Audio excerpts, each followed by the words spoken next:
شد الرحال إلا إلى 3 مساجد: المسجد الحرام، ومسجدي هذا أي المسجد النبوي، والمسجد الأقصى.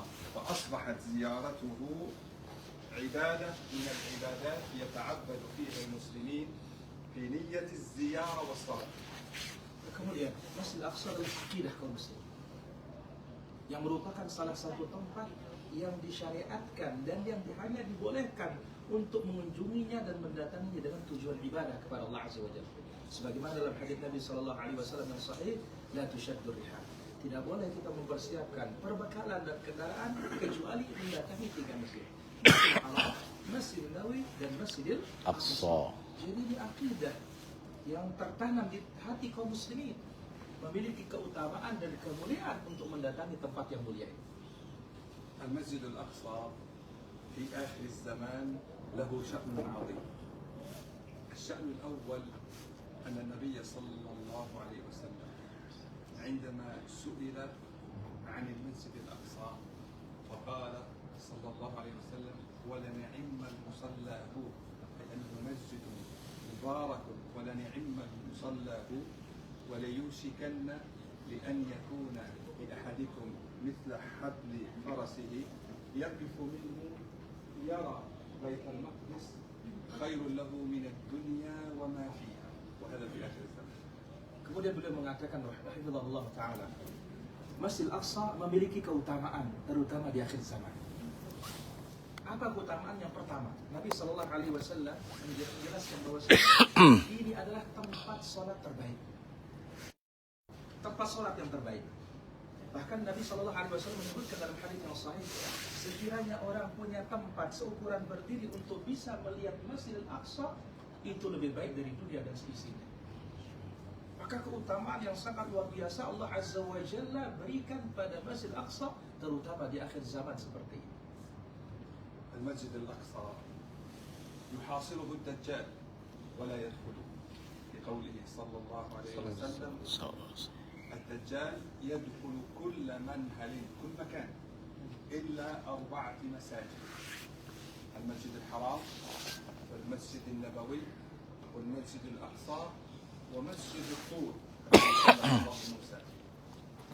Beliau hafizahullah ta'ala menyebutkan, kemudian yang kedua di antara kemuliaan Al-Masjid Al-Aqsa, Masjid Al-Aqsa masjid yang tidak bisa dimasuki oleh Dajjal. Dia tidak bisa masuk di sana. Karena Dajjal itu akan mendatangi semua tempat. Tidak ada yang tersisa tempat manapun kecuali didatangi oleh Dajjal kecuali 4. Karena Nabi Sallallahu Alaihi Wasallam menyebutkan dalam hadis yang sahih, ya, ada 4 tempat yang tidak bisa dimasuki oleh Dajjal. Yang pertama Masjidil Haram, yang kedua Masjid Nabawi, yang ketiga Masjid Aqsa, dan yang ketiga Masjid Tur. Masjid Tur tempat Allah Azza wa Jalla berbicara dengan Nabi Allah Musa alaihi wassalatu wassalam. Hanya 4 tempat itu tidak bisa dimasuki oleh Dajjal. فالدجال يحاصر المسلمين وهم في الأقصى، فيأتي عيسى بعد أن ينزل في الشام دمشق، فيأتي عيسى عليه السلام فيصلي مع المسلمين الفجر، ثم يقول أنا معهم، ثم يقول للمسلمين افتحوا الأبواب، فيخرج للدجال، فيهرب الدجال لما يرى عيسى ويذوب كما يذوب الملح، حتى يدركه عيسى عليه السلام هنا قريب من بيت المقدس باب لد، منطقة تعرف باللد باب لد، فيقتله بحربته فتنتهي فتنة الدجال هنا في فلسطين قرب بيت. Kemudian yang ketiga, di antara kemuliaannya Al-Masjid Al-Aqsa itu kelak Nabi Isa alaihi salatu wassalam di akhir zaman, ketika sudah diturunkan oleh Allah Azza wa Jalla di Damaskus, beliau datang ke sini. Saat itu kaum muslimin sedang dikepung oleh Dajjal dan tentara-tentaranya di sekeliling Masjid Al-Aqsa, dikelilingi. Lalu Nabi Isa alaihi salatu wassalam memimpin kaum muslimin salat al-fajr. Selesai salat fajar, Nabi Isa alaihi salatu wassalam mengatakan, buka pintu gerbang-gerbang ini. Begitu dibuka gerbang-gerbang ini, lantas Dajjal itu ketakutan melihat Nabi Isa dan dia pun meleleh. bagaikan garam yang dilelehkan ke dalam air. Masya Allah. Lalu Nabi Isa alaihissalam mengejarnya, sampailah dia ke daerah namanya Babulud, dekat dari sini.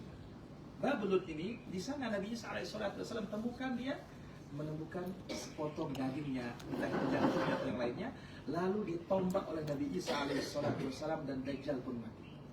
Maka berakhirnya Dajjal itu di sini.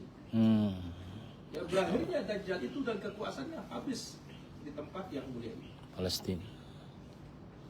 فضائل المسجد الأقصى كثيرة، وقد الحمد لله جمعتها في بعض الكتيبات، وهي تصل أكثر من 40-50 فضل للمسجد الأقصى. أكتفي الآن بما ذكرت، ويكون دافعا للجميع ليس فقط للأندونيسيين بل لجميع المسلمين أن يأتوا ويشدوا الرحال إلى المسجد الأقصى حتى ينالوا الأجر إن شاء الله. Beliau hafizahullah ta'ala menyebutkan bahwasanya keutamaan di Masjid Al-Aqsa ini sangat banyak. Bahkan kata beliau, kami sudah menyusun kitab kecil berisikan sekitar 40 keutamaan Masjid Al-Aqsa. Masya Allah. Dan sebagiannya sudah kita sebutkan tadi. Ini semuanya kami sampaikan kepada kaum muslimin yang ada di Indonesia maupun dimanapun berada. Mudah-mudahan ini menjadi pendorong mereka, penyemangat mereka untuk datang ke tempat ini supaya mendapatkan keutamaan-keutamaan yang disebutkan oleh baginda Rasulullah SAW dari keutamaan yang ada di Al-Aqsa dan Baitul Maqdis ini.